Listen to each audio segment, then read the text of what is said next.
mga kapatid ko sa kabutihan ng Diyos. Amen.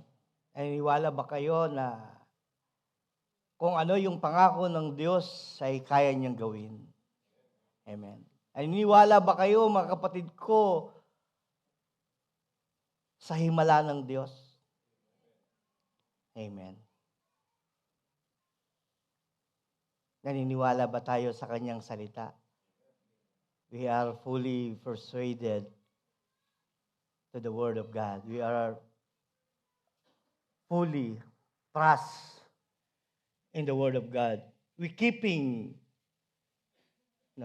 whatever written in the book, we have faith in that Word, mga kapatid ko. At salamat sa Panginoon, tinuruan tayo ng Diyos, mga kapatid ko, na sumampalataya. Tinuruan tayo, mga kapatid ko, na matutong kumilala, mga kapatid ko, sa salita ng Diyos. Maraming tao hindi naniniwala sa salita ng Diyos. Until now, marami pa rin tao they don't believe in the Word of God. They don't believe in the Bible. Kaya pagka sinabi mo, mga kapatid ko, yung salita ng Diyos, they don't care. No? Mas gusto pa nila yung magtrabaho, mas gusto pa nila yung mag-enjoy. Mas gusto pa nila, mga kapatid ko, yung gumala, pumunta sa mga lugar na may pasyalan, pumunta doon kung saan mayroong enjoyment. Mas gusto pa nilang gugulin yung kanilang buhay sa kasiyahan, mga kapatid ko. Kasi hindi sila naniniwala sa salita ng Diyos. You know why? Sapagkat hindi lang lahat ng tao binigyan ng pagkakataon magkaroon ng tunay na pananampalataya sa Diyos. Hindi lahat ng tao, not all the people, mga kapatid ko, God-giving faith to those who believe in Him, mga kapatid. Kaya minsan, kahit anong sabihin mo, hindi sila maniwala sapagkat hindi sila pinagkalooban ng Diyos na sampalatayanan yung salita ng Diyos. Sapagkat sabi ng Bible, ang sanlibutan ito ay binulag yung kanilang paningin para hindi nila makita yung katotohanan. Ganun si Satan, mga kapatid ko. No? Amen. Let's all stand, mga kapatid. Let us read the scripture of God. Okay.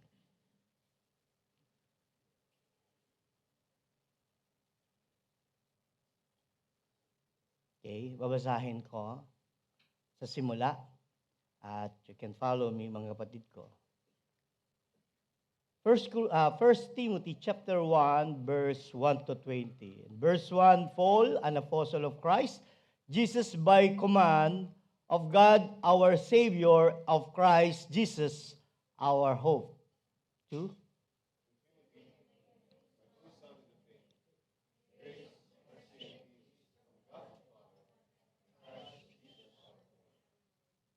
As I urged you when I went to Macedonia, stay there in Ephesus so that you may command certain people not to teach false doctrine any longer. For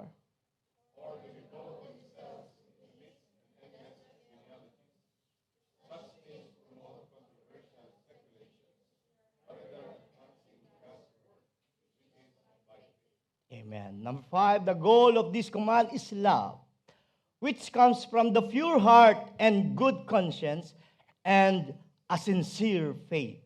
6.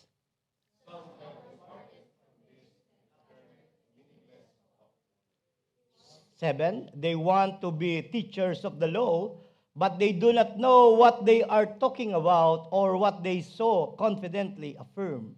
8.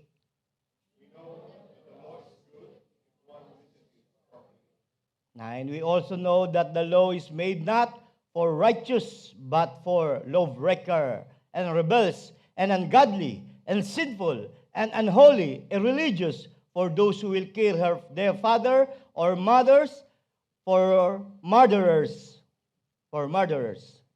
10.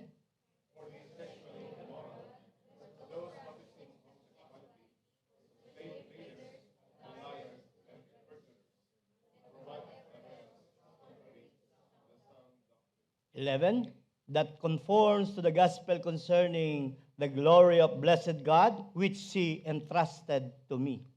12.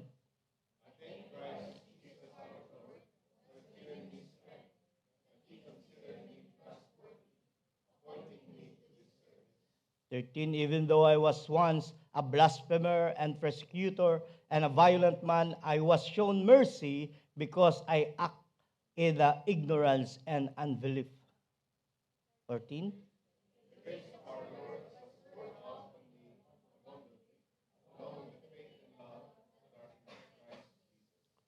15, here is a trustworthy saying that deserve full acceptance.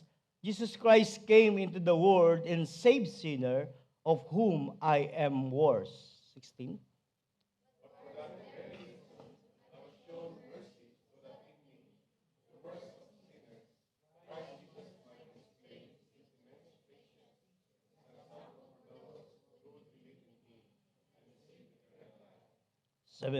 Now the King eternal, immortal, invisible, the only God, be honor and glory forever and ever, ever. Amen.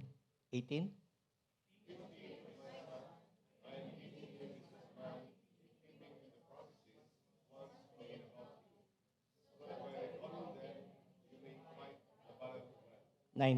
Holding to on faith and good conscience, which some have rejected and so have suffered shipwreck with regard to the faith. 20. Sabay-sabay tayo. Among the Hymenus and Alexander, whom I have handed over to Satan to be taught not to be blasphemed. Praise God. Salamat sa Panginoon. Makaupo na tayo, mga kapatid.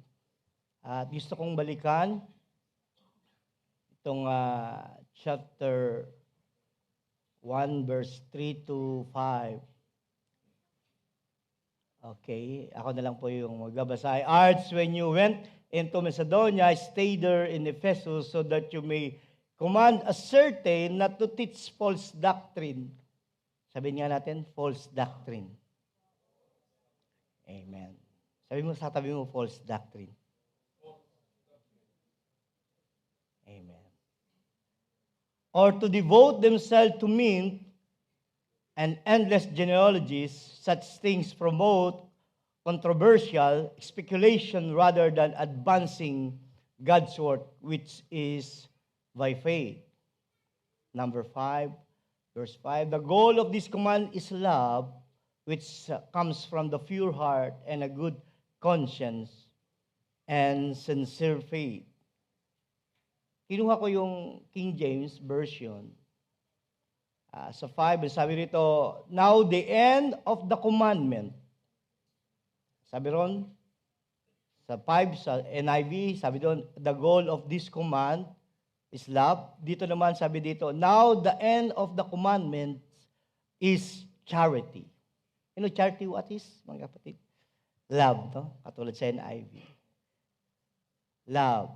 Sabi mo sa tabi mo, love. Do you believe in love? Do you love? Amen. Do you love your mother? Your father? You'll not kill your mother, you'll not kill your brother. Amen. Now, the end of the commandments is charity out of your heart. Hirap pala yung love, no? Yung love na hinahanap dito, medyo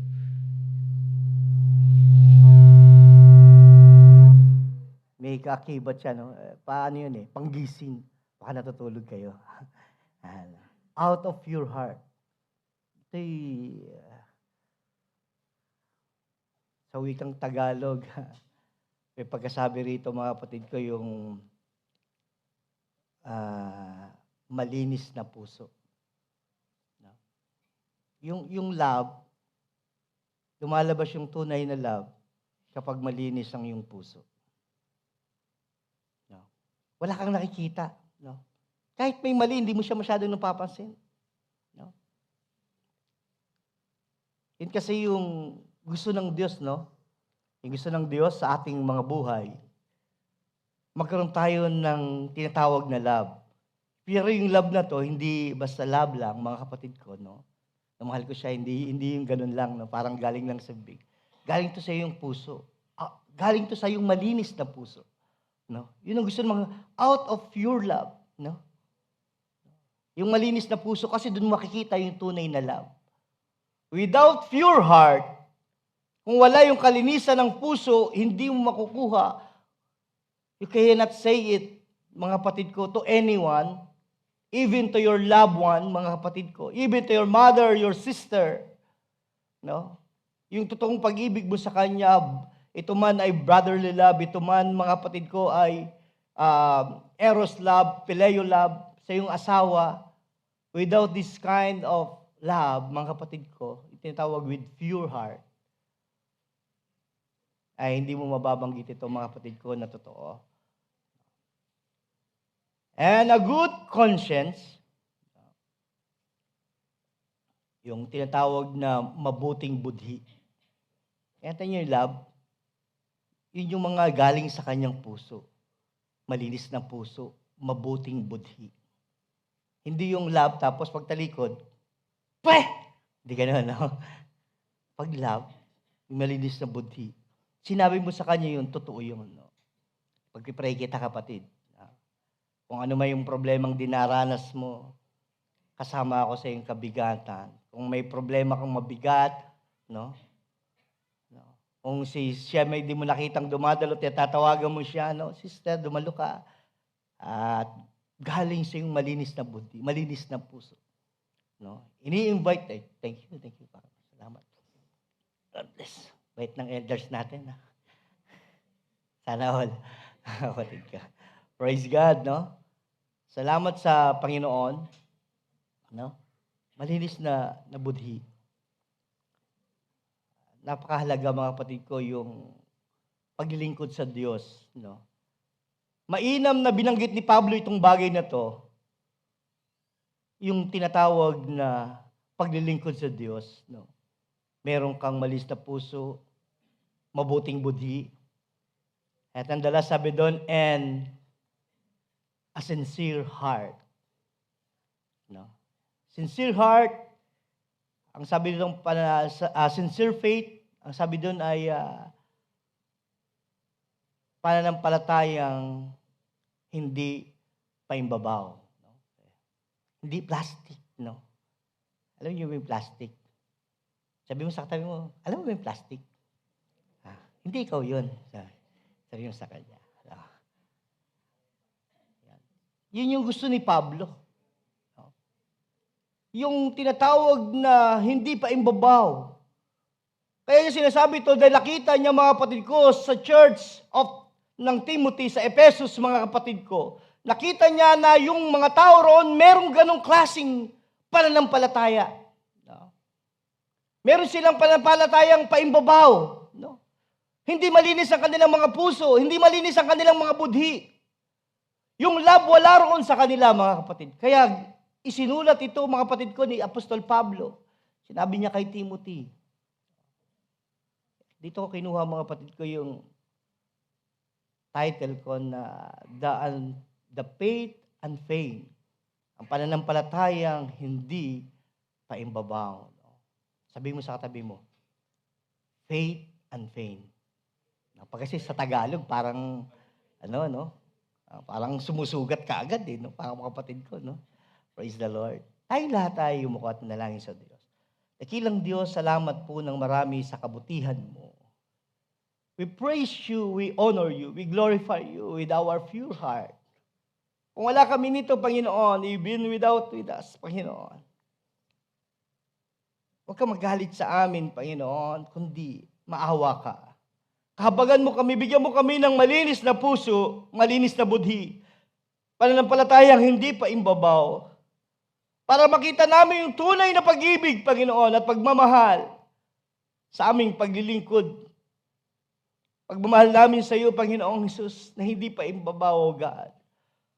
Naglilingkod kami ng walang paimbabaw, without, hindi unpaid service, Lord. Hallelujah. Lord, maraming salamat, O God.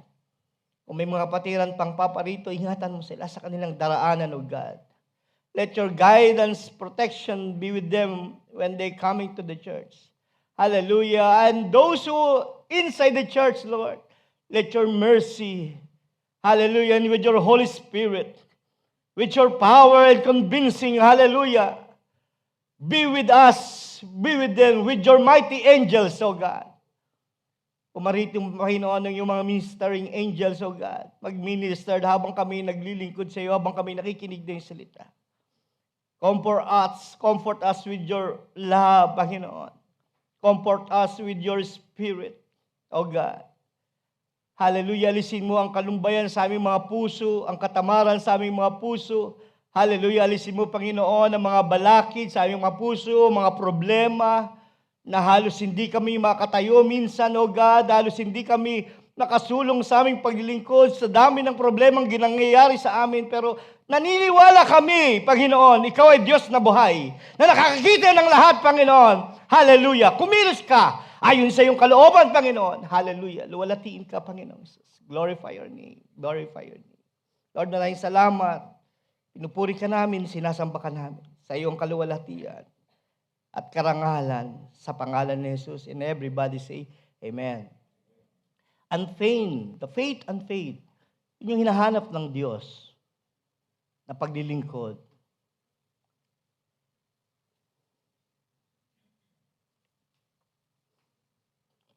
Tingnan ko mga patid ko yung tinatawag na meaning, the unfeigned faith.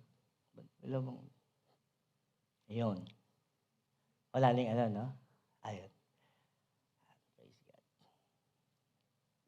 Praise the Lord. Thank you, bro. Yan. Okay, praise God. Yan. The unfeigned faith, now the end of the command is charity, out of pure heart and good conscience, and faith unfeigned. Sa verse 5, sa ibang command, binasa natin kanina, the goal of this command, love, and which comes from the pure heart and good conscience and sincere faith. Sabihin, andun kasi yung ibang salita, no? Ibang tinatawag na synonyms ng unfeigned is sincere love. Sa Matthew chapter 6, verse 5, sabi rito, when you pray, do not be like hypocrites. Like the hypocrites. No? Kung tayo daw ay mananalangin, huwag tayong katulad ng mga hipokrito. Yun yung other words, mga kapatid ko, or other meaning ng tinatawag na faith unfeigned. Hypocrites, parang yun yung ibig sabihin niya, no? Pagka mapaimbabaw ka, parang ang dating nun, parang kang hipokrito, no? For they love to pray standing in the synagogue. Yan yung mga ginagawa ng mga Sadduceo, mga Pariseo. They are praying doon sa mga corner para nakikita sila ng tao. No? And on the street corners, to be seen by others, truly I tell you, they receive the reward in full. Nakita nyo? Kapag ang tao pala, nananalangin na may parang hipokrito o may nananalangin na parang paimbabaw, ang sabi ng Bible, na-receive na nila yung kanilang ganti. Ganon yung ginagawa ng mga hipokritong tao. No? Nananalangin sila sa mga likong daan, sa mga kanto, para nakikita sila ng lahat ng tao. Mabuting tao ito. Prayerful tong tao na to. Pero sabi ng Bible, sila yung tinanggap na nila yung ganti nila. Ibig sabihin, lahat ng kanilang ginagawa ay wala ng halaga. No? What they are doing, the Bible say, they receive the reward full, mga kapatid ko. Tinanggap na nila yung kanilang ganti. Sa 1 Thessalonians chapter 2 verse 5, kumuha lang ako ng mga konting views, mga kapatid ko. No? chapter 2, verse 5, sabi doon, you know we never use flattery. Nor did we put on mask to cover up greed. God is our witness. Sabi ng mga apostoles, mga kapatid ko, sabi ni Pablo, sabi nito, ito ay sapagkat alam ninyo na kami ay kasama ninyo, kailanman na hindi kami gumagamit ng mga salitang pakunwari, papuri, no? Yan, no? Mga pinupuri kunyari, no? Ay, bait-bait mo, no? Pero, plastic ka naman eh. Diba? Parang gano'n, no? Uy, ang ganda-ganda mo. Pangit mo naman eh. Parang gano'n, di ba? Yung mga ganong flattery word, pero hindi pala talaga totoo, no? Kaya nga tayo sa paglilingkod natin sa Panginoon, no? Hindi tayo gagamit ng gano'n, no? Kay brother, kay sister, kahit di natin kilala, mga kapatid, sa kaibigan natin, hindi tayo gumagamit ng flattery word. No? Bakit? No? Siguro, pag mga joke-joke, pwede, no? Pero pagka yung seryosong usapan, mga kapatid, hindi tayo gumagamit na, no? Pag sinabi mo sa kanya na siya ay mabait, no? Pag sinabi mo, kaya mo yan, no? Sisi, paglingkod ka lang, kaya mo yan, hindi yung nangyari kasi sa kalokohan. Maganda ba? Diba? May mga ganun mga salita. Nor we did put mask on mask, no? Sabi doon, no? Pagbabalat kayo upang itago ang kasalanan. No? Kasalanan ba? Kasakiman. Pagbabalat kayo, yun yung mga synonym ng mga patko, unfeigned, no? Pagbabalat kayo. Hindi tayo ganun, hindi tayo balat kayo, no? Pula ka pag nandito sa church, o puti ka pag nandito sa church, paglabas sa church, pula ka na, no? Putit pula, no? O black and white, no, mga kapatid ko, no? Hindi tayo gumagamit ng gano'n. Hindi tayo nag-aanyo ng gano'n, no? Hindi tayo tupa sa church pagdating sa labas, kambing, no? No? The church must be impure. Kailangan tupa-tupa siya. Lalabas siyang tupa, papasok siyang tupa sa church, lalabas siyang tupa sa church. Hindi siya papasok na tupa sa church, paglabas, kambing siya sa labas, no, mga kapatid ko. Ganun yung gusto ni Pablo. Ganun yung gusto ng Panginoon. Pagpasok mo sa church, hello brother, no? Pag sila, sa pare! Basta na. Tagay ka muna. Wala ba si ano? Wala. Pero nandun, nakatingin. No? Ganun, mga kapatid ko. Pure heart. Naglilingkod ka, hindi sa tao. Naglilingkod tayo, hindi sa tao. We are not service to any man pleaser, mga kapatid ko. But we are service to the one who really accept our service, mga kapatid ko. Yun lang, no? Kahit sa tao, accept yan ngayon. Pero yung sa Diyos, lahat ng ginagawa mo, sinusulat yan. No? Sa Revelation, sabi doon, ang lahat ng ating gawa, sinusulat ng gintong panulat, hindi nabubura. Nag-umit ka, nakasulat. Nagnakaw ka, nakasulat. Ano mang ginagawa mo, sinusulat yun. May sumusulat doon sa'yo na hindi mo man nakikita kailanman. Pero nakasulat doon. Kaya sabi doon, sa Revelation, mga kapatid ko, binuksan ng mga aklat, at binuksan pa ang ibang aklat, ang aklat ng buhay. Tanyo, may aklat ng buhay tayo roon. At nakasulat doon lahat ng gawa. Ito may mabuti o masama. Mga kapatid. Sinusulat lahat ng ating mga gawa doon. Kaya yung ating paglilingkod sa Diyos, our service to the Lord, hindi yung black and white, white and black. White or red, red and white. Hindi gano'n, no? Mga kapatid ko. Paglingkod natin sa Diyos, yung gusto ng Panginoon, mga kapatid ko. We never use flattery words or put on mask to cover up a greed. No? Magbibigay ka ngayon, tapos may masasabi kang masama. Or hindi naman, mga kapatid ko. No? Iba-ibang bagay naman. Sabi doon, God is our witness. Sa lahat ng gawa ng mga apostol, sa lahat ng mga gawa, mga kapatid ko, ng mga Kristiyano, remind us that God is our witness. Sa lahat mong ginagawa, mga kapatid ko, Diyos ang laging saksi. Hindi yung kapitbahay mo, hindi yung kaibigan mo, hindi yung sino pa man. Sabi ng Bible, sabi ni Apostol Pablo, mga kapatid ko, kahit sa sulat ni Timoteo, sulat ni Pablo kay Timoteo, God is our witness.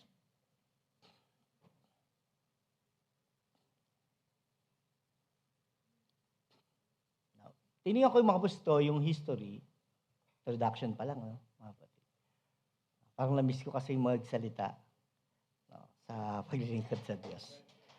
Yeah, introduction pa lang tayo. Hindi, maikli lang ito mga kapatid ko. Kasi pagtas nitong introduction, conclusion agad. Praise the Lord. The Apostle Paul probably wrote this letter, no, to Timothy in mid of 60 AD. And during mission trip is not recorded in the scripture. This trip took place after the events described in Acts. No? Between Paul's first and final Roman imprisonment, ito yun na yung time na nahuli na si Pablo. No? Kaya ginawa ni Pablo, gumawa na lang siya ng sulat. Binigay niya doon kay Timothy. Timothy about issue in the church in Ephesus. False teachers are the main cause for this letter. Kaya sa sumulat, mga kapatid ko, kasi napansin niya, mga kapatid ko, ni Saint Paul o ni Pablo, mga kapatid ko, na merong issue doon sa Church of Ephesus. And during that time, in Church of Ephesus, si Timothy, siya yung pinaka-ministering assigned doon, o pastor doon sa Church of Ephesus. Paul's teachers are the main cause of this letter. Their teaching apparently involved incorrect assumptions about the law. Kasi iba na yung kanilang tinatawag na pagtingin, no, tungkol sa teaching. Tinitingnan nila, mga kapatid ko, yung about the law, kami yung sa batas ni Moises. We are the teacher of the law. Yan sila, no?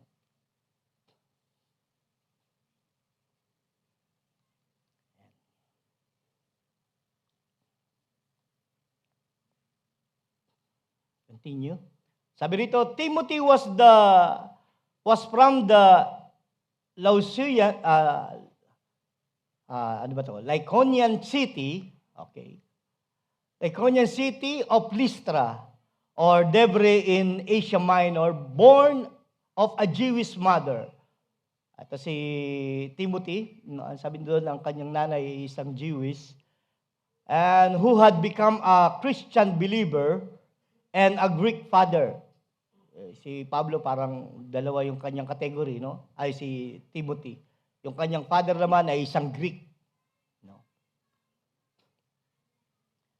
The apostle met him during his second missionary journey, and he became Paul's companion and missionary partner along with Silas. Nung sa pangalawang journey niya, sabi ni Paul, ayon dito sa history, mga kapatid ko, doon niya nakilala si Timothy.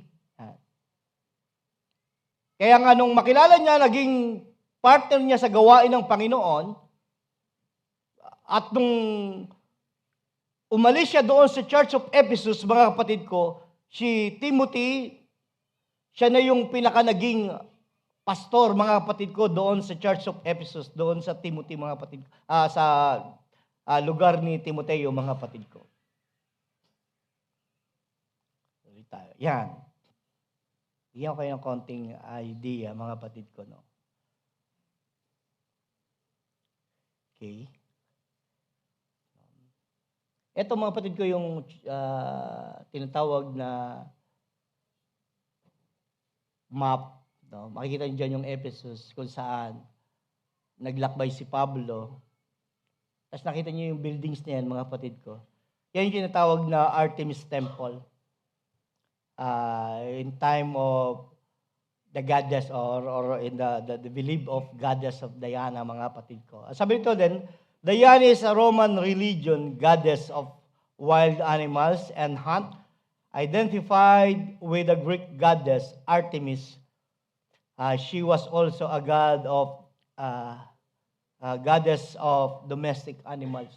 Itong si Diana, mga kapatid ko. Ito yung temple ng mga Artemis. Yung lugar na yan, mga kapatid ko, yan sa Greek, yung mga tao diyan, nung sa pag-aaral nga namin sa Book of Romans, mga kapatid ko, mga articulate yung mga tao, mga matatalino, mga, kumbaga, Nobel person yung mga tao diyan. Talaga, yung parang syudad diyan, kumbaga sa atin, yung mga alta de syudad, no?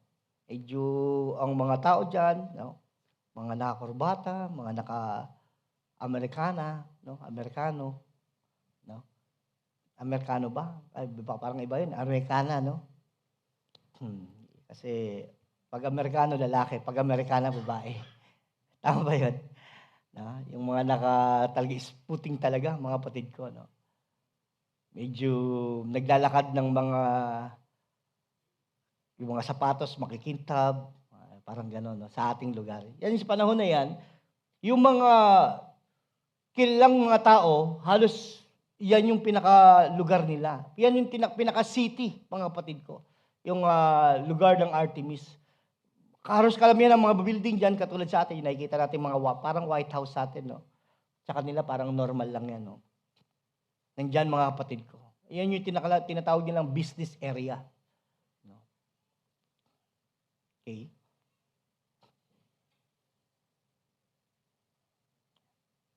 Tama na, mga kapatid ko. Dito na tayo sa discussion. Discussion, number 1, the apostle salute Timothy. The design of the law was given to Moses.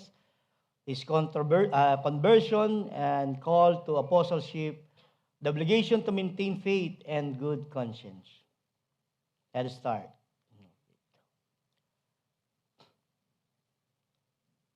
The apostle salute Timothy, verse 1 to 4. Timothy charged to oppose false teacher and correcting false teaching, mga kapatid ko. Ito sa verse 3, makikita nyo dyan yung tinatawag not to teach false doctrine any longer.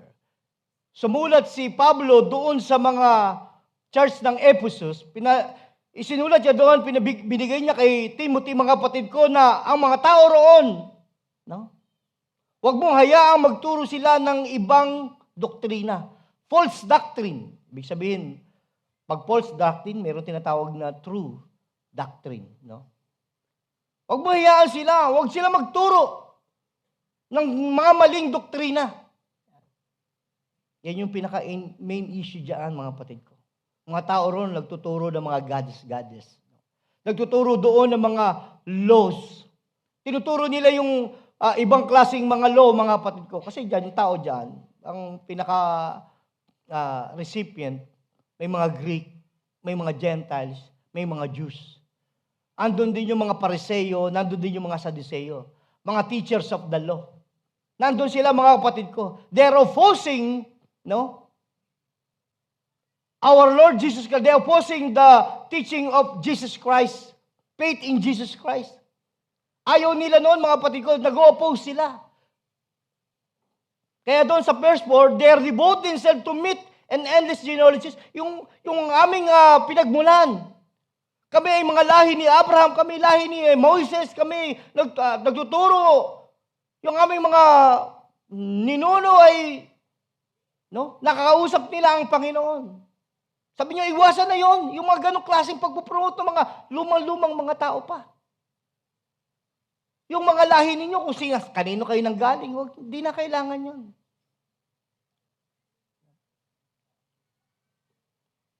Kasi nakakalimutan nila yung God's word.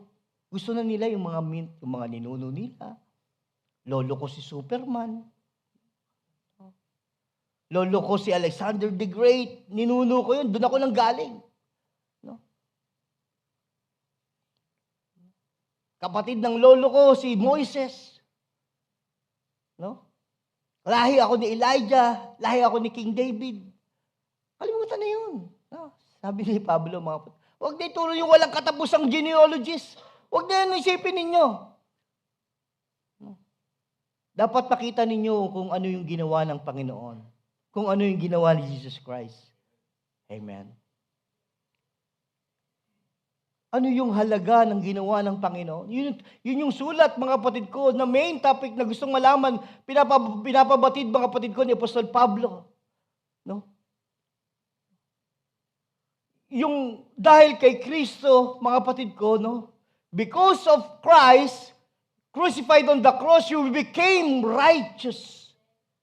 Hindi yung kami, mga tao pa noon. Parang ayaw nila tanggapin, mga kapatid ko, ang Panginoong Jesucristo. Kaya kasi gusto nila yung mga laws, mga kapatid ko. Kaya yung dito sa 3 and 4, mga kapatid ko, no, tinuturo niya, iwasan niyo na yan.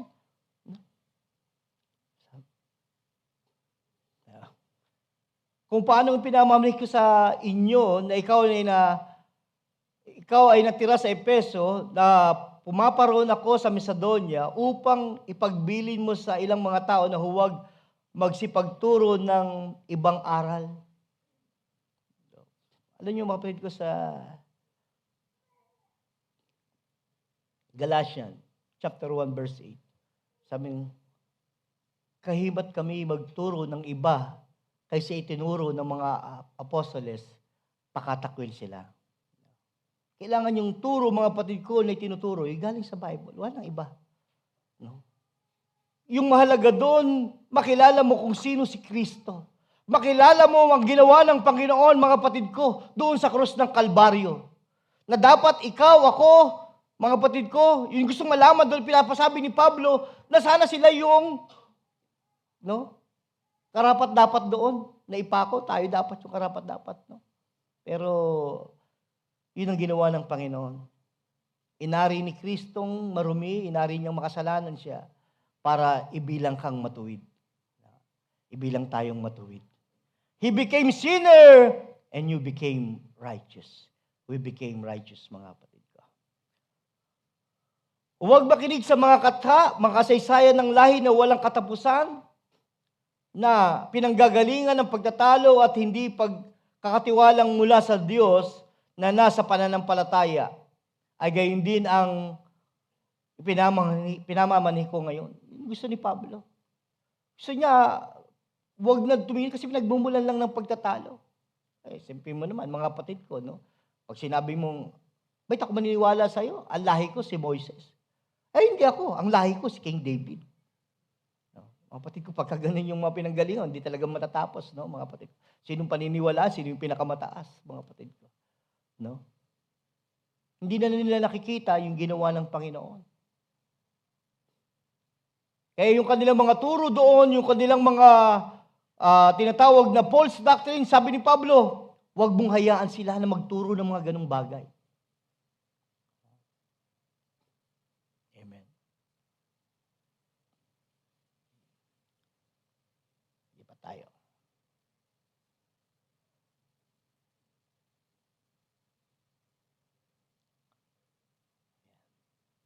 Number 2, the design of the law was given to Moses, from 5 to 11.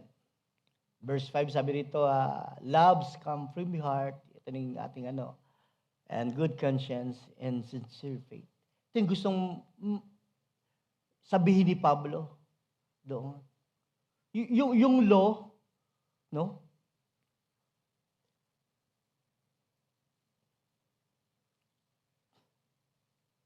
Yung purpose ng law, para doon sa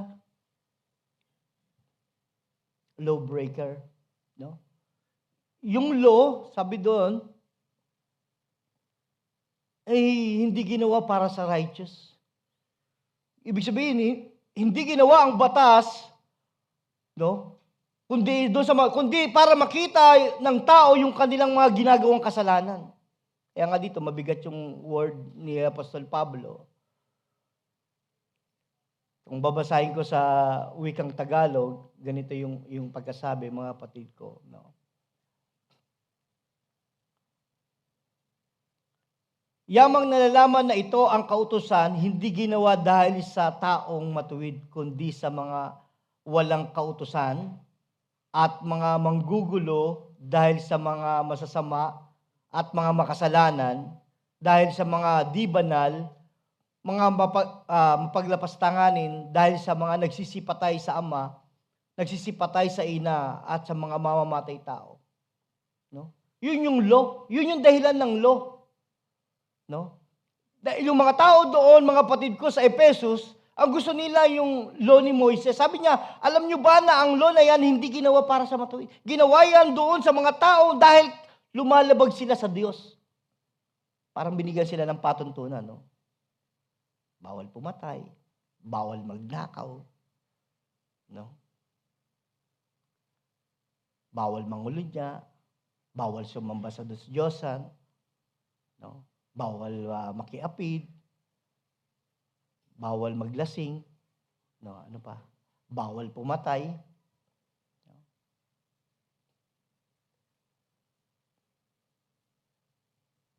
Ito kasi yung mga tao doon that time, mga kapatid ko, no, dahil gusto nila ipatupad yung tinatawag na law, mga kapatid ko, yun ang kanilang pinanghahawakan. Kaya iniutos ni Pablo yung bagay na ito. Sumulat siya kay Timothy, mga kapatid ko. At sabi doon, ngunit ang kinauwian ng bilin ay ang pag-ibig na nagbubuhat sa malinis na puso. Yun yung tagubili niya, mga kapatid ko.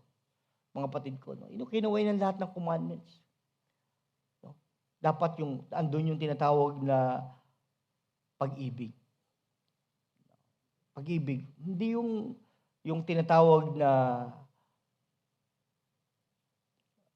batas na para makita mo yung kasalanan mo. Kasi ginawa niya para makita lang yung kasalanan. No? Yun yung gustong mangyari, mga kapatid ko, ni Pablo. Makita nyo, hindi yung batas na yan, sabi ni Pablo, mga kapatid ko. No? Iwasan nyo na yan, yung mga ganyan. Pati yung mga, sabi ito, ang pagkasinsay ng mga bagay na nagsibilang ng walang kabuluhang pananalita. Yung mga meaningless talk. No? Nagsisisaysay kayo ng mga bagay na walang kabuluhan. Hindi yan yung makabuluhang bagay. No? Hindi yan lang, yung gusto ni Pablo, ay ipakita sa kanila yung ginawa ng ating Panginoong Jesucristo.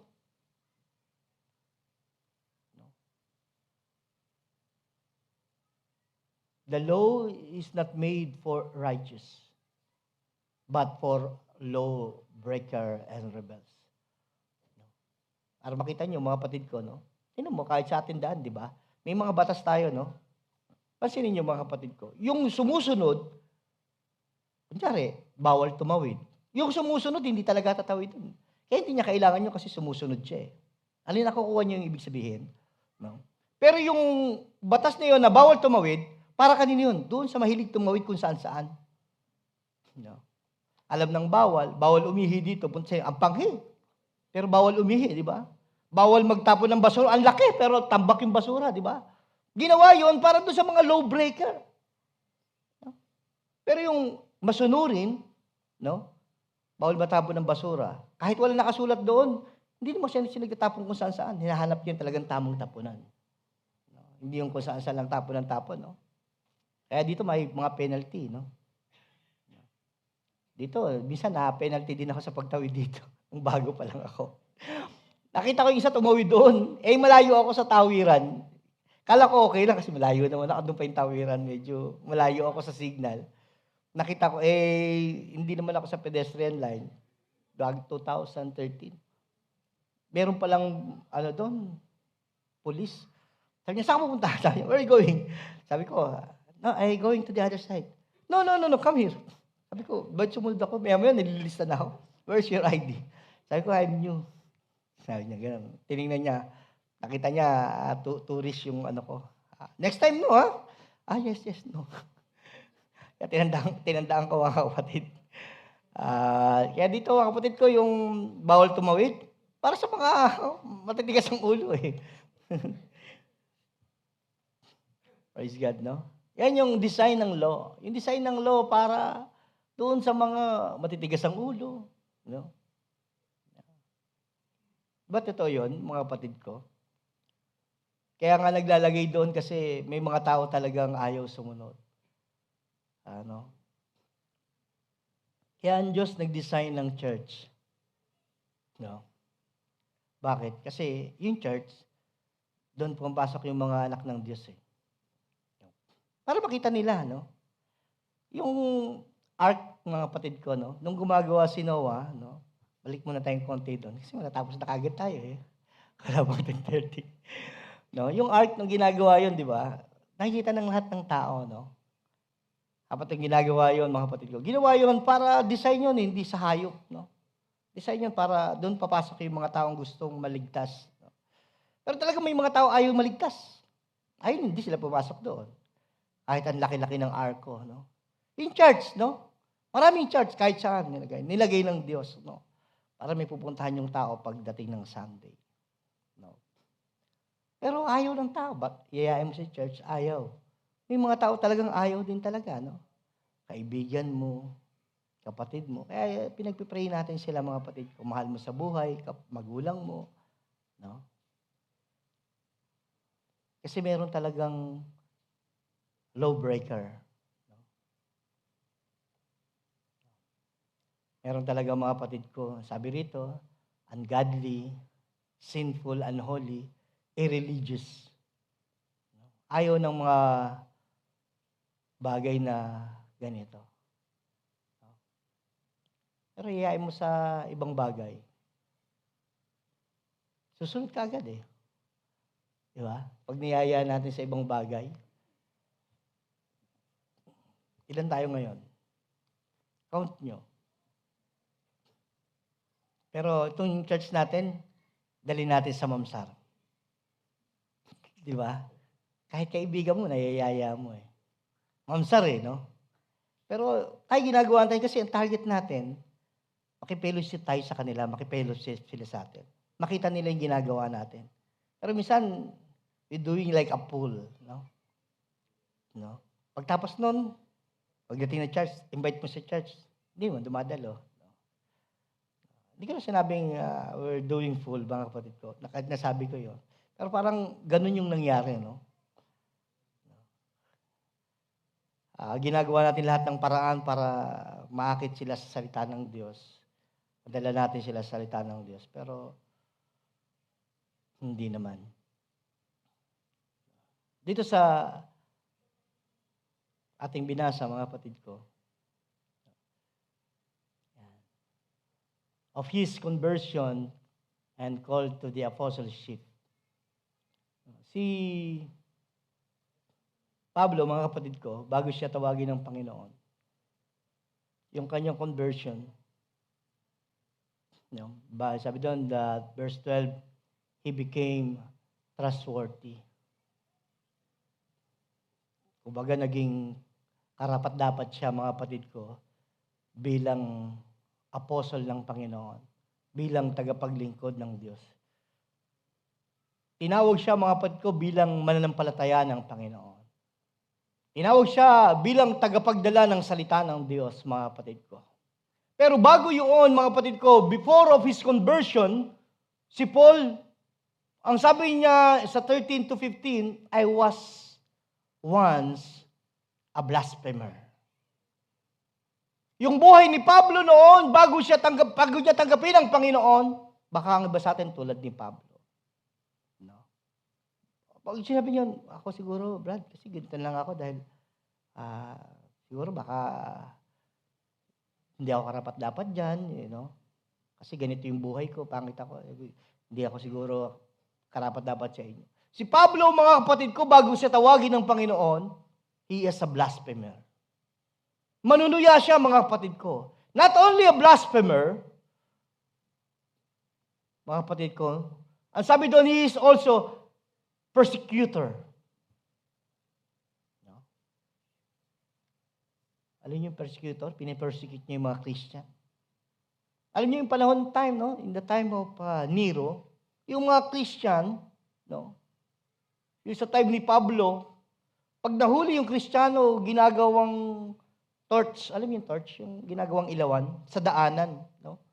Kunyari, lalagyan ng poste dito, itatali yun, tapos sisindihan ka para magliwanag yung daan. No? Yun yung pinakailaw sa daanan, yung Kristiyano, mga kapatid ko. Minsan naman, ginagawa nila, mga kapatid ko, pag doon sa may pinakita ko sa inyo, yung parang bulwagan, meron pa silang malalaking arena.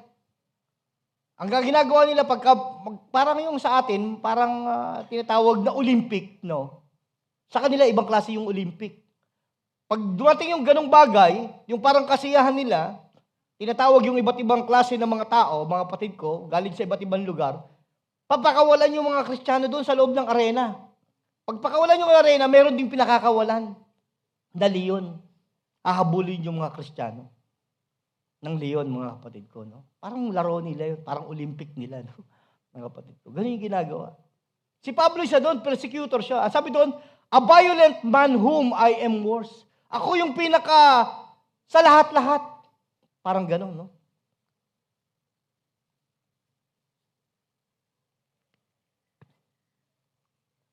Siya na yung pinakamasama, sabi ni Pablo, ako na yung pinakamasama. Bakit? In the time of Stephen, mga kapatid ko, nung si Stephen ay binato hanggang mamatay, Pablo was there as a witness, mga kapatid ko. Nandun si Pablo, mga kapatid ko, during the time of Stephen, when Stephen was stoned to death. No? Kasi magaling si Stephen, nakikipagbaka siya, nakikipag-argue siya doon sa mga namanampalataya. Walang makadaig sa kanya. You know why? Because the Spirit of God, sabi ng Bible doon sa Acts, the Spirit of God was with Stephen. No? Kaya walang manalo sa kanya. Kaya ang ginawa ng mga tao, kumuha sila. No? At binato siya hanggang mamatay doon si ano. At nandoon si Pablo at that time. Ginawa ni Pablo, nilagay niya lang yung kanyang balabal doon sa namatay na Kristiyano. And the case is closed, mga kapatid ko. No? Parang wala na, tapos na tong kaso. Kasi on that time, si Pablo ay makapangyarihan pa sa kanyang tinatawag na kalagayan o sa kanyang tinatawag na pagiging tawag rito, no? Zealous in faith, no? Yung sa kanyang unang dating pananampalataya. No? Ganun si Pablo noon. Yung kanyang pananampalataya noon, pinapapatay niya lahat ng mga Kristiyano. Pag nahuli niya, pinapapatay niya, mga kapatid ko. Kaya umiikot si Pablo, kaya alam niya lahat ng lugar. Marami siyang alam na lugar, mga kapatid ko. No? Kasi ganun ang ginagawa niya. Yun yung tungkulin niya. Hanapin yung mga Kristiyano, mga kapatid ko. Kaya sabi niya, whom I am worse. Kung meron ng masama, kung meron ng pinakamasama, ako yun. Sabi ni Pablo, mga kapatid, no? Kasi yun nga yung kanyang ginagawa, mga kapatid ko. Nakilala niya yung kanyang pagkatao na, mga kapatid ko, na masama. Sabi niya, wala na sigurong sasama pa sa akin. No? Siyempre, mga kapatid ko, yung, alam niyo ba yung masama? No? Pag yung mabuti, ginawan mo man ng masama, yun yung masama. No? Pag alam mong mabuti, at hindi mo ginawa, yun yung masama.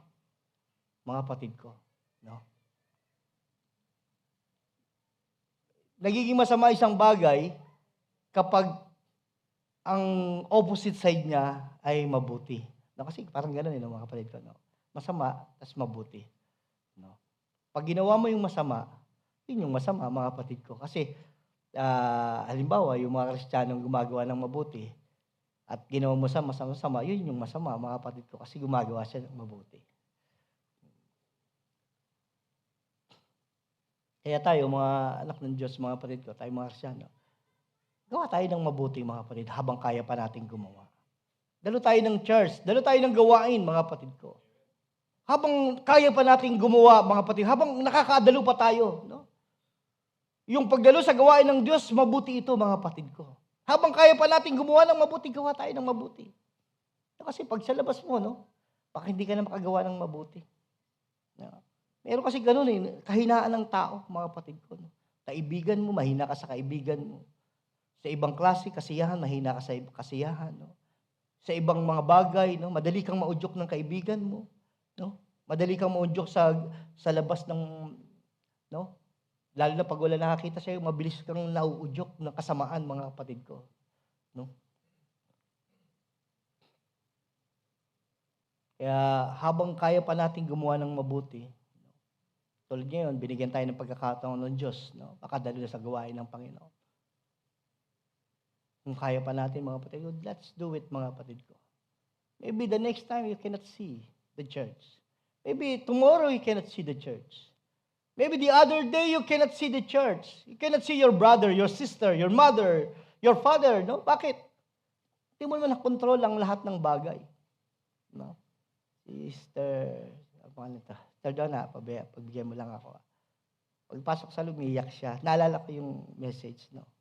Sabi ko ako din, gusto ko siyang pasayahin. Sabi ko ako, nung nasa Saudi, namatay din yung mother ko. Nagmadali din ako umuwi. Kasi nga, namatay yung mother ko. Pero pagdating ko doon sa bahay namin, patay pa rin. Sabi ko, wala akong naabutang buhay. Gusto ko lang siyang patawanin, mga kapatid.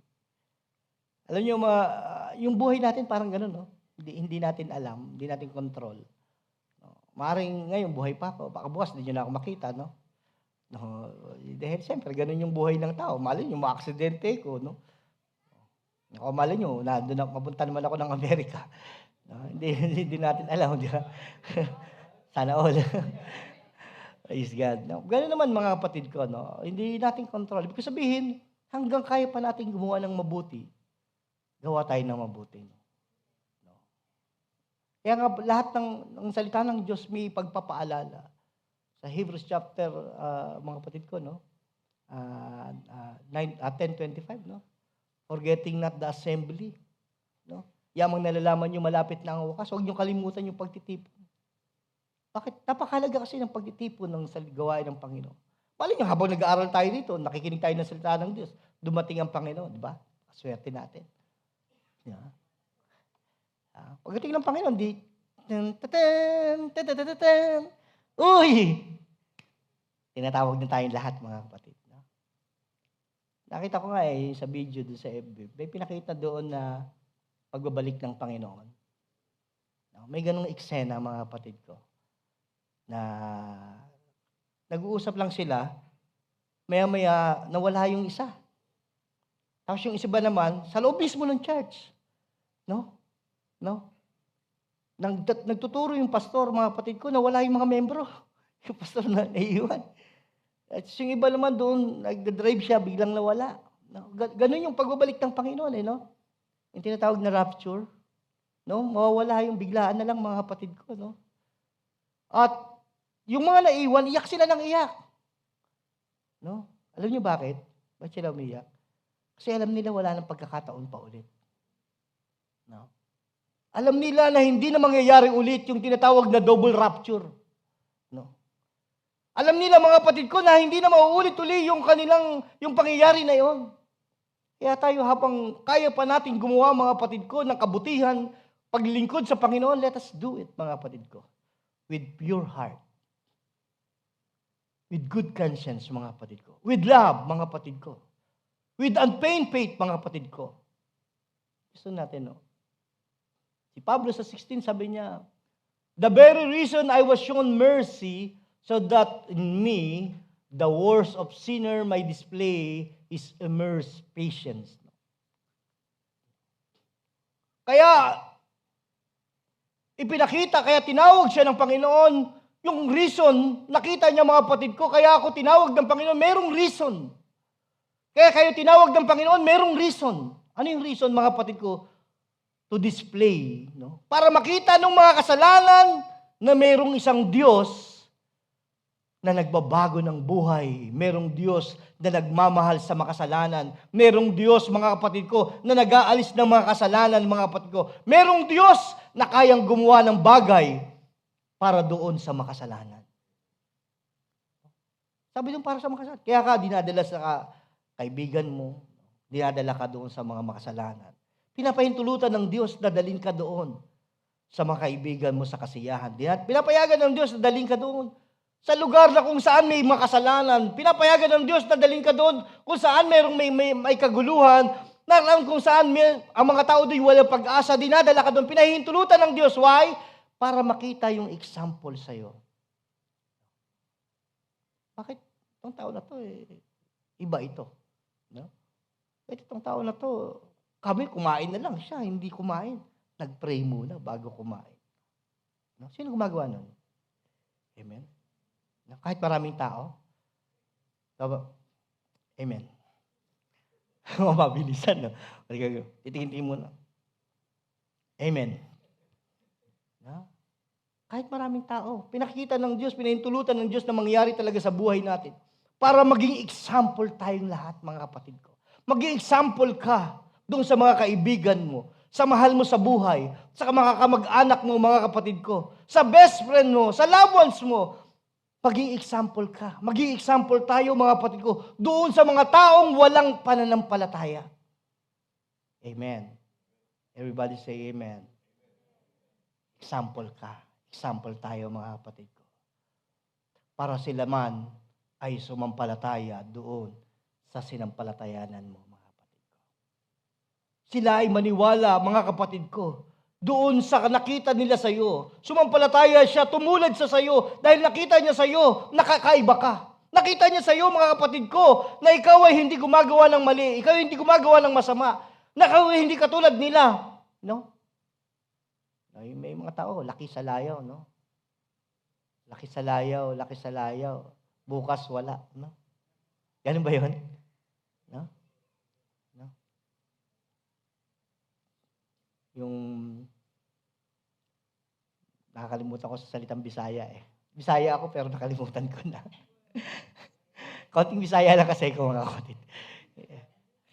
Hindi halata, no? Ng mother ko ay Cebuana. Hindi ko sinabing Cebuano kasi lalaki 'yon, no? Cebuana yung mother ko.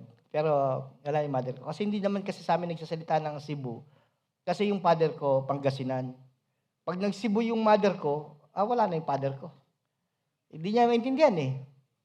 Pero yung mother ko, kaya parang naniniwala ko mas matalino yung mga Bisaya kaysa sa Pangasinan. Kasi yung mother ko, magaling magpangasinan. Yung father ko, hindi marunong magbisaya eh. Kaya pag nag-usap yung mga Pangasinan doon sa amin, mga uncle ko, nanay ko, kayang-kaya. Ang galing magpangasinan ng nanay ko. Pero pag dumating naman yung mga uncle ko, sa side ng mother ko, pag nagbisayan, nakangalang yung father ko. Hindi alam kung ano yung pinag-isabi. Hindi niya alam kung siya na yung pinag-uusapan. Di ba ganun, mga kapatid ko, pag yung mga ibang lingwahe. Praise God, no? Salamat sa Panginoon, no? At paabuti ng Diyos. Pinangyari ng Diyos yun, pinahintulutan ng Diyos na dalhin tayo doon sa mga bagay, mga kapatid ko, na mga taong mga kaibigan natin, mga walang pananampalataya, mga kapatid ko sa'yo, walang pagkakilala sa Diyos. Tama ba ito? Sana ba ako?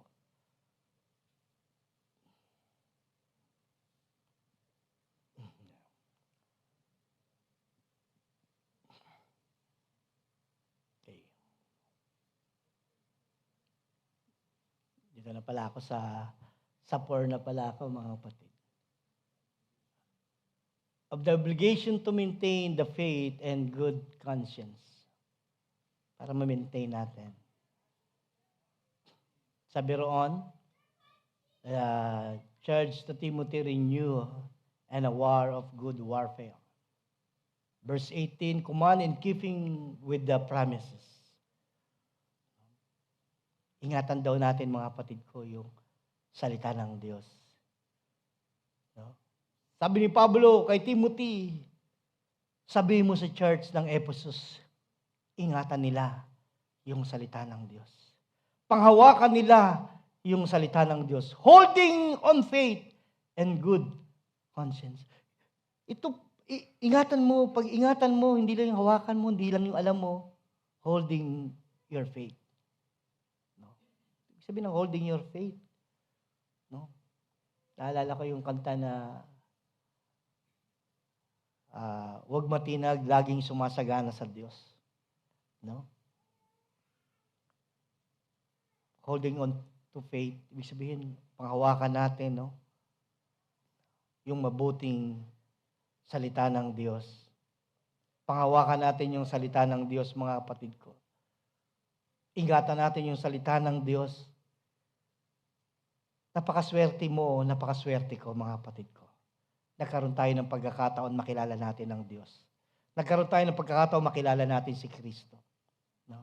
Yun nga sinasabi ko sa inyo, hindi lahat ng tao kinikilala si Kristo. No? Hindi lahat ng tao pumupunta ng church. Hindi lahat ng tao, mga kapatid ko, nagdadala ng Bible. Hindi lahat ng tao, mga kapatid ko, nananalangin bago kumain. Pero salamat sa Diyos, ikaw at ako. Binigyan tayo ng pagkakataon ng Diyos na makilala natin siya. No? Makilala natin yung ating mga sarili.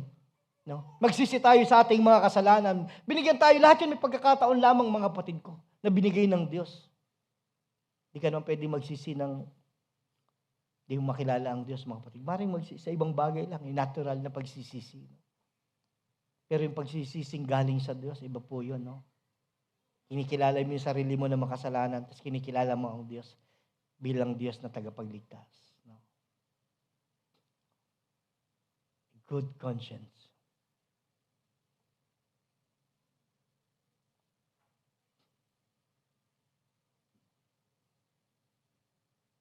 Meron tayong obligation. Unang-una, ang unang obligation natin, mga kapatid ko, no? Ingatan natin yung salita ng Diyos. Panghawakan natin yung ating pananampalataya, no? Nang may kasamang mabuting budhi. No? Yung gusto gawin ni Pablo sa atin, siya sumulat siya sa Efesos, mga kapatid ko. Yung salita ng Diyos, mapaingatan. Naalala niyo, mga kapatid ko, sa Joshua 1:8, no? Pangingatan mo to araw at gabi. Basahin mo ang sulat na to araw at gabi. Ingatan mo ang sulat na to araw at gabi para magkaroon ka ng mabuting wakas. Ingatan mo yung salita ng Diyos. Ingatan mo yung pananampalataya mo, mga kapatid ko. Ingatan natin yung ating pananampalataya na mayroong kasamang mabuting pagnanais. No? Makita, mga kapatid ko, na kasi pag magkakasama to, mga kapatid ko, yung paglilingkod mo sa Diyos, wala kang agam-agam, no? Wala kang takot, mga kapatid ko, sa paglilingkod ng Diyos. Wala kang iniisip, no? Hindi ka masyadong nai-stress dahil nandoon, mga kapatid ko, sa iyong pananampalataya yung tinatawag na mabuting budhi, no? Na hindi ka nag-aalala, baka bukas dumating ang Panginoon. Wala kang pag-alala na bukas baka may mangyari sa iyo, no? Na bukas baka wala na ito. Wala kang pag-alala, bakit? Kasi you are molding by the Word of God, mga kapatid. Andun, mga kapatid ko, yung tinatawag na paglilingkod mo sa Panginoon na tama, para sabihin na natin tama, mga kapatid ko. You are in the correct path, no? Oh. Saktong-sakto, mga kapatid ko.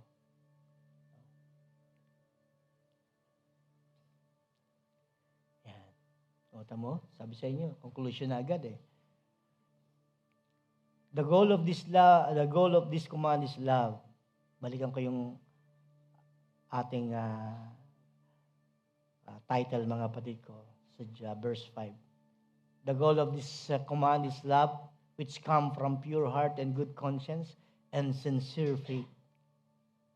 Sa 20, mga kapatid ko, may dalawang tao doon, hinuli ko siya, sinama ko sa conclusion. Itong si Himeneo o si Hymenaeus, mga kapatid ko, and Alexander. Merong sulat si Pablo. Sabi niya, among them are Hymenaeus and Alexander, whom I have handed over to Satan, to be taught, not to be blasphemed. Sabi niya, mga kapatid ko, doon sa dalawang tao na to, sabi ni Apostol Pablo, sabi niya, binigay ko na ito kay Satanas. No? I have handed over him to Satan. Binigay ko na siya kay Satanas. Yung mga lingkod pala ng Diyos, meron silang karapatan minsan sa kaluluwa ng tao. Nakita niyo, mga kapatid ko? Sabi niya, in-hand over ko na. Itong si Hymenaeus at itong si Alexander. Hin-hand over ko na to kay Satanas. Not to be taught, not to be blasphemed. No? Upang maturuan sila na hindi na mamusong. May mga, ibig sabihin, itong si Hymenaeus na mga lingkod din doon Diyos, o mga Kristiyano na ito, mga kapatid ko, na namumusong, mga kapatid ko, sa Panginoon. No, maaari sila, kaya, sabi niya, binigay ko na sila sa kay Satanas. Ano yung ibig sabihin ni Pablo rito? Mga kapatid ko, tayong mga lingkod ng Diyos, no? Meron tayong pagkakataon na maging blasphemer sa Diyos. No? Kaya, bilang babala, bilang conclusion mga kapatid ko, sabi niya, ingatan mo yung pananampalataya mo. Kaya nandun, the goal of this command is love. No? Magkaroon ka ng tinatawag na pagmamahal. Sa lahat ng uri, sa lahat ng bagay, the goal of this, or the end of this command is charity. Ang kinauwian ng lahat ng ito, pag sinabi kasi the end, kinauwian ng lahat. The goal. Yung ating paglilingkod na to, the goal of this service, no? The goal of this faith, wala nang iba kundi yung love. Excuse me. Inom muna ako mga kapatid, bago ko tapusin yung conclusion.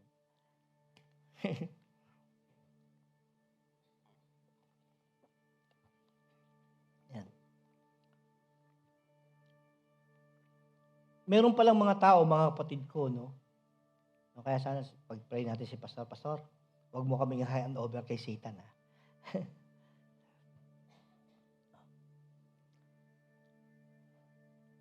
Gawa tayo ng mabuti, no? Kahit kanino, kahit sino, mga kapatid, gawa mo ng mabuti. Alala ko may isang clips, mga kapatid ko. No?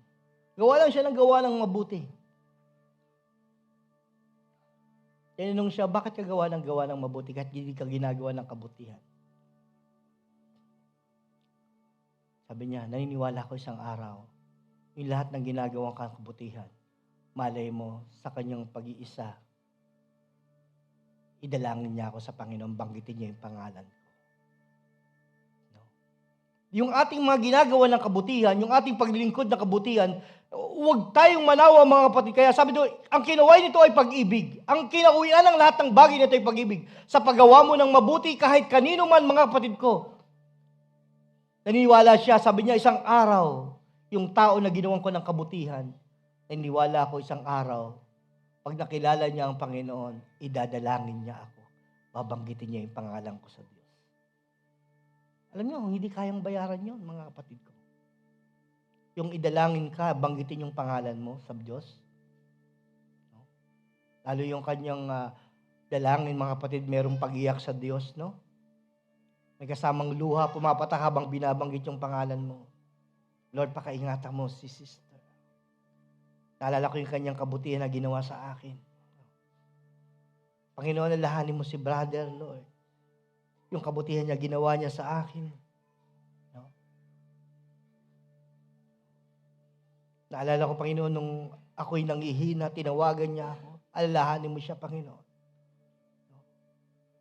Huwag mo siyang hayaan manghina, huwag mo siyang hayaan mawala sa gawain.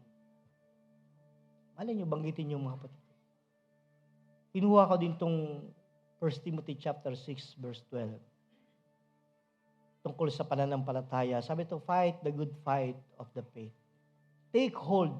Ganun din yung mga ibang word na ito, mga kapatid ko. Doon sa binasa natin kanina, mga kapatid.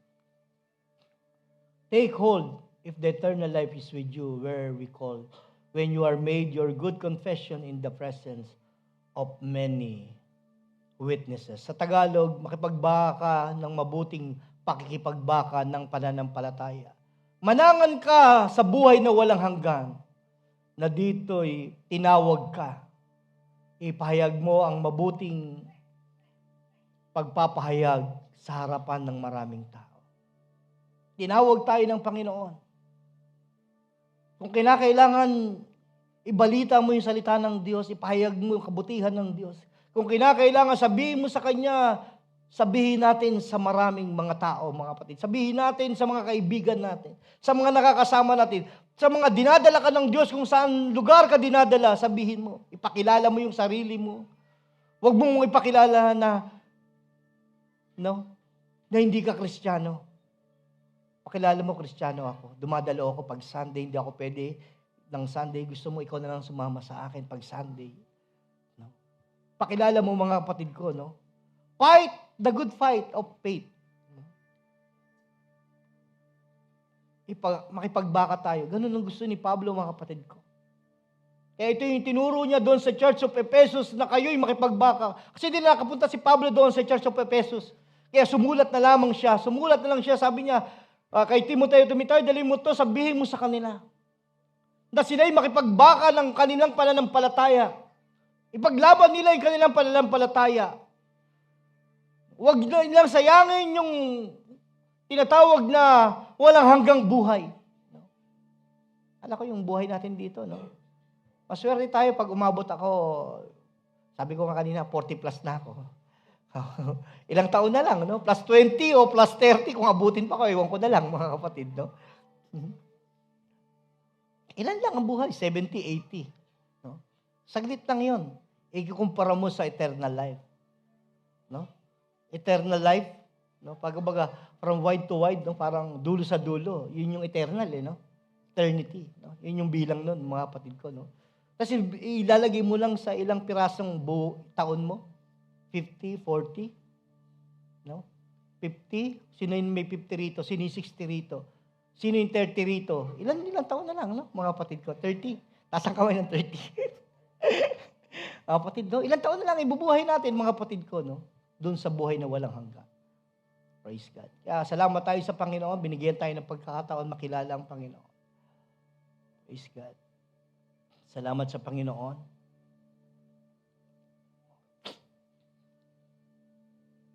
To God be the glory. Praise the Lord. Tawagin natin yung UPM. Praise God. Salamat sa Diyos. Hallelujah. Praise God po, Elder Joe. We missed you. We are glad that you're back up there.